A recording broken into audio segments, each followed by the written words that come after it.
Welcome to SENS Talk. My name is Brendan, and I am your host. Let's get started. The Ottawa Senators played against the St. Louis Blues in St. Louis. Going into this game, the Senators were on a 4-game winning streak against St. Louis in St. Louis. So let's see if they can make it 5. Let's get started. Only 3 minutes in on a nice play from Carlson, who gives it to Payat, who shoots it on net. Pajot is there to bang it in. Hutton, the starting goalie for the St. Louis Blues, doesn't know it went past him. The refs do. They signal it a goal. 1-0 Senators, 3 minutes in. 7 minutes later, though, Paul Stastny on a nice pass from Jerry Bouwmeester. They tie the game at 1, assisted by Steen Bouwmeester from Stastny. The game is now tied at 1 a few seconds after a power play expired. In the second period, Mike Hoffman on the power play, a nice deflection shot. Dionphanov passes it to Kyle Turris. Turris on the pass from Dionphanov. Turris shoots it, deflects right to Mike Hoffman, who wires it past Hutton, and the Senators regain the lead. It's 2-1 Senators. Mike Hoffman's 13th of the year. Less than 2 minutes later, Bobby Ryan bangs in a rebound that some Blues fans and the Blues head coach Ken Hitchcock thought should have been a blown whistle. They didn't blow it. Bobby Ryan saw the puck loose, buried it, pushed it in. 3-1 Ottawa. A minute apart, his 9th of the year, assisted by Ryan Zingle and Kyle Turris. And the Senators take the 3-1 lead in St. Louis. With less than 50 seconds to go in the second period, a shot from Kevin Chattington goes in. It looked like it went off the defenseman Cody Ceci. And now no chance for Mike Condon on a big deflection. The game is now 3-2 going into the third period. This one assisted by Vladimir Tarasenko and Yaskin. To start things off, 1:35 into the third period, the St. Louis Blues going into this game have scored a power play goal in like 17 games in a row versus Eastern Conference teams. They get a power play goal here. It's a tie game at 3. Steen's 6th of the year coming out of the box on a 4-on-4 with a 4-on-3 power play, 5-on-4 power play. He comes out of the box, gets the puck from Shattenkirk, scores, ties the game at 3, 1:35 in, his 6th of the year. Mark Stone, less than a minute later, right back. He steals the puck like usual. Mark Stone shenanigans, steals the puck, flips it, bar down past Carter Hutton over the glove. Ottawa takes the 4-3 lead, his 14th of the year for Mark Stone.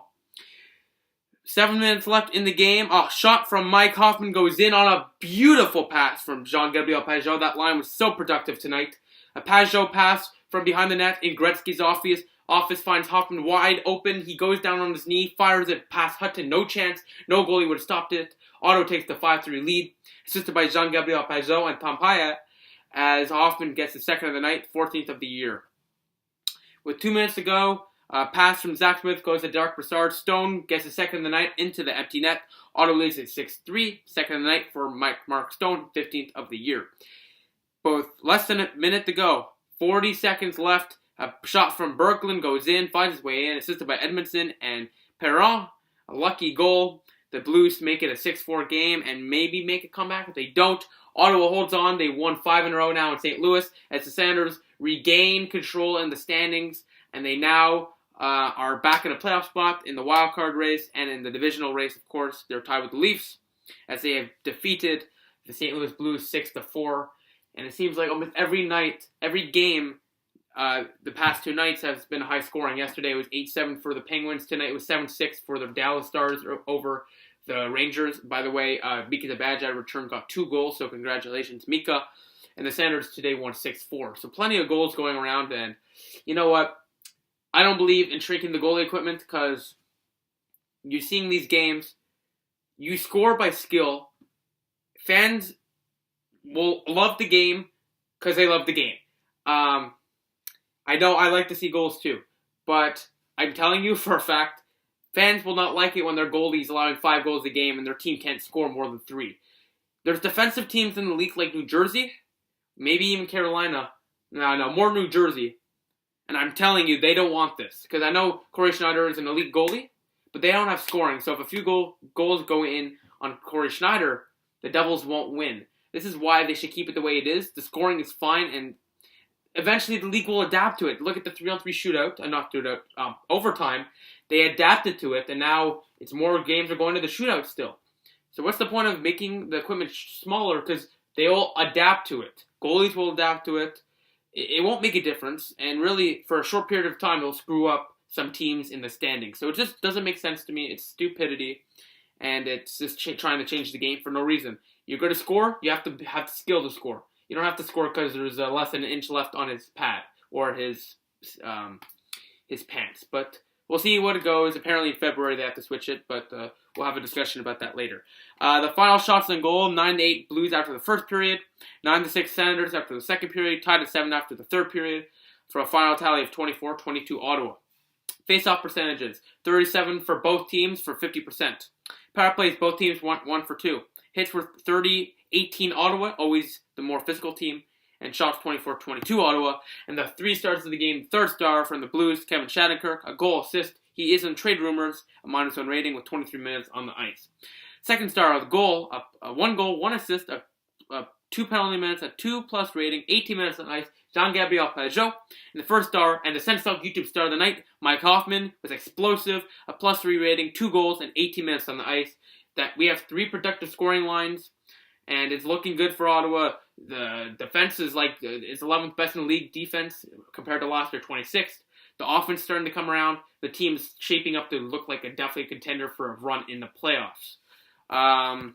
Let's talk about the standings. My phone just glitched, sorry. Alright, there we go. Beautiful.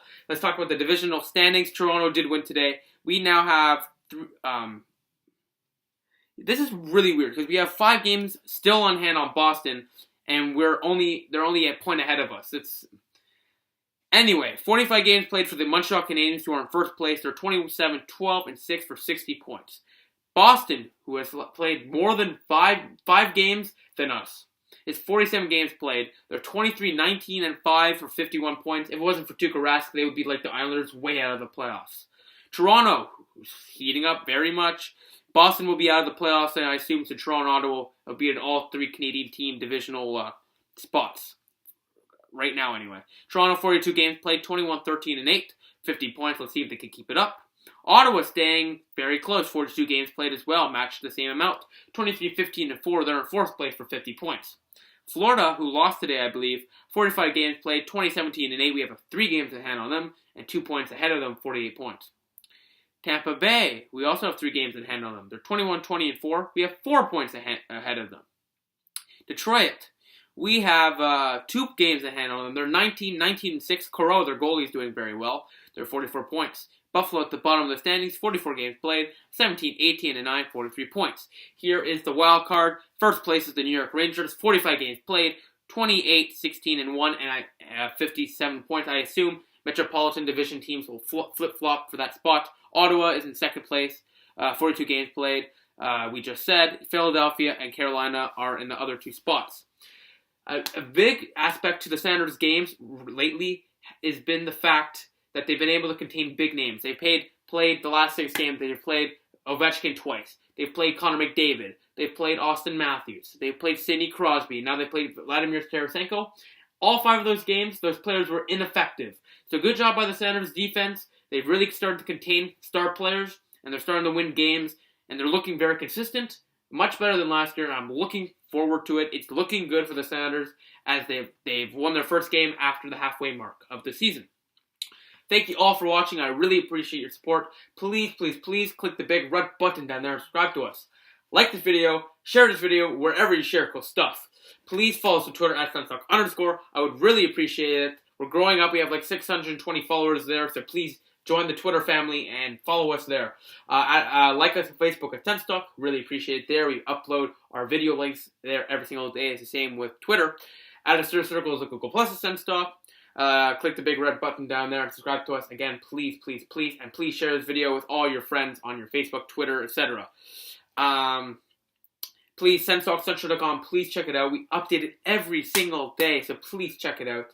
And of course, please, please, please, click right here for the SenStalk YouTube video, and right here to subscribe to us. Thank you all for watching. The Senators win 6-4 and are still in a playoff spot.